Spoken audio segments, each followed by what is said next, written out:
প্রেম দিবসে রেজিস্ট্রি করতে গিয়ে বিপত্তি, স্কুটির ডিকি থেকে আগ্নেয়াস্ত্র উদ্ধার। বর্তমানে আটক হবু দম্পতি। প্রেম দিবসে নতুন জীবনের স্বপ্ন নিয়ে ম্যারেজ রেজিস্ট্রি অফিসে গিয়েছিলেন এক হবু দম্পতি, কিন্তু বাড়ি ফেরার পথে ঘটে অপ্রত্যাশিত ঘটনা। স্কুটির ডিকি থেকে আগ্নেয়াস্ত্র উদ্ধারের অভিযোগে পুলিশের হাতে আটক হন উচ্চ মাধ্যমিক পরীক্ষার্থী এক তরুণী ও তার হবু স্বামী। ঘটনাটি ঘিরে চাঞ্চল্য ছড়িয়েছে পূর্ব বর্ধমানের বর্ধমান শহরের গোলাপবাগ মোড় এলাকায়। অসংখ্য ধন্যবাদ বর্ধমান পুলিশ। একদম আতঙ্কে আছি আমরা, এই ধরনের নোংরামি করে বেড়াচ্ছি, জানি না হয়তো আছে আজকে একটা ধরা পড়েছে, আগামী দিনে হয়তো আরো ধরা পড়বে। আমরা যখন ফটো তুলে যখন ছাড়লাম তখন ওখান থেকে খবর এলো আমরা শেখ হাফিজ সয়টিকর। পুলিশ সূত্রে জানা গেছে, শনিবার দুপুরে গোলাপবাগ সংলগ্ন ম্যারেজ রেজিস্ট্রি অফিসে প্রাক বৈবাহিক নথিপত্রের কাজ সরাতে যান ওই যুবক যুবতী। ফেরার পথে রাস্তায় পুলিশ স্কুটিটি আটকায় এবং তল্লাশি চালায়। অভিযোগ, স্কুটির ডিকি থেকে একটি বন্দুক উদ্ধার হয়, যদিও ঘটনাস্থল থেকে কোনো কার্তুজ পাওয়া যায়নি। স্কুটিটি বাজেয়াপ্ত করেছে পুলিশ। আটক তরুণী বর্ধমান শহরের বাসিন্দা এবং বর্তমানে তিনি উচ্চ মাধ্যমিক পরীক্ষার্থী। ধৃত যুবকের নাম প্রসেনজিৎ বিশ্বাস বলে জানা গেছে। স্বামীর নাম বাবলু পাল। কোথায় থাকেন? উনি কোথায়? বাবলু পাল কোথায়? বাড়িতে আমার ফোনও নেই, আমি তার সঙ্গে যোগাযোগ করতে পারছি না। আপনার স্বামীর সঙ্গে কথা ছিল? হ্যাঁ, আমি বলতে পারবো না দাদা, মানে এই জিনিসটা হলো কি করে, পুলিশে জানলো কি করে গাড়িতে বন্দুক আছে, আমি এটা জানতে চাই বারবার।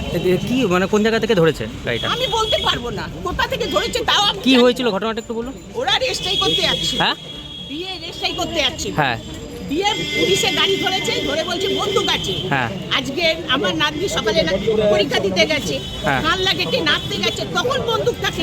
আর রেস্টাই করতে গাড়ি জানলো যে পুলিশ জানছে যে ওই গাড়িতে বন্দুক আছে, কি করে হয় এই জিনিসটা? কি গাড়ি ছিল? স্কুটি। স্কুটি ছিল। হ্যাঁ। কোন জায়গা থেকে ধরেছে? আমি বলতে পারবো না দাদা। মানে ইয়ে হচ্ছে তোমার রেজিস্ট্রি করতে যাচ্ছিল? আপনার ছেলের সঙ্গে বিয়ে ছিল নাকি? আমার নাতনির সঙ্গে। নাতনির সঙ্গে? ছেলেটা কোথাকার? বীজপুর। বীজপুর। কি নাম ছেলের? পোষেন কি? বলতে পারবো না টাইটেল, আমার কিছু মনে নেই। টাইটেল মানে ছেলের সঙ্গে বিয়ে হচ্ছে, যেটা মানে যে ছেলের সঙ্গে বিয়ে হচ্ছে টাইটেল নেই মানে? সঙ্গে ভাব আছে, সব আছে, আমার তো কিছু মেন মনে নেই। নাতনির নাম? নাতনির নাম কোয়েল দত্ত। কোয়েল দত্ত। কোথায় বাড়ি? 2 নম্বর সাকারিপুকুর। 2 নম্বর সাকরিপুকুর। দিয়ে আপনি কি করে জানতে পারলেন যে এরকম? আমাকে ফোন করলো, আমি রান্না করি এক বাড়িতে, আমার ফোন করলো কিন্তু পুলিশে ধরেছে, আমাদের গাড়িতে বন্দুক পেয়েছে। বন্দুকটা পেলো কি করে? 15 বছর বন্দুক পেলো না, হঠাৎ আজকে বন্দুক পেয়ে গেল রেজিস্ট্রি করতে যাচ্ছে বলে। কজন ছিল টোটাল? 3 জন ছিল বলছে, আমি তাও জানি না কজন ছিল। হঠাৎ আজকেই রেজিস্ট্রি করতে যাচ্ছে, আজকেই বন্দুক পেলো, কি করে হলো এই জিনিসটা? বলছি আপনাদের স্কুটিটা কি লাল। কি লাল কালারের? কি লাল কালারের স্কুটি ছিল? কি নাম আপনার? লক্ষ্মী পাল। তার বাড়ি বাঁকুড়া জেলার পাত্রসায়র থানার বীজপুর এলাকায়। দুজনকে বর্ধমান থানায় নিয়ে গিয়ে জিজ্ঞাসাবাদ শুরু হয়েছে। ঘটনার পর মুখ খুলেছেন তরুণের দিদিমা লক্ষ্মী পাল। তার দাবি, সেদিন নাতনি ও প্রসেনজিৎকে নিয়ে পরিবারের এক সদস্য স্কুটিতে করে রেজিস্ট্রি অফিসে গিয়েছিলেন। ফেরার পথে পুলিশ আটকায় এবং পরে জানায় স্কুটির ডিকি থেকে বন্দুক উদ্ধার হয়েছে। পরিবারের প্রশ্ন, স্কুটিতে অস্ত্র এলো কিভাবে?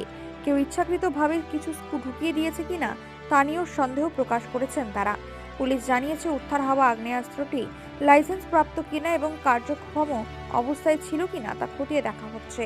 কিভাবে অস্ত্রটি স্কুটির ডিকিতে এলো সেই বিষয়েও পূর্ণাঙ্গ তদন্ত শুরু হয়েছে।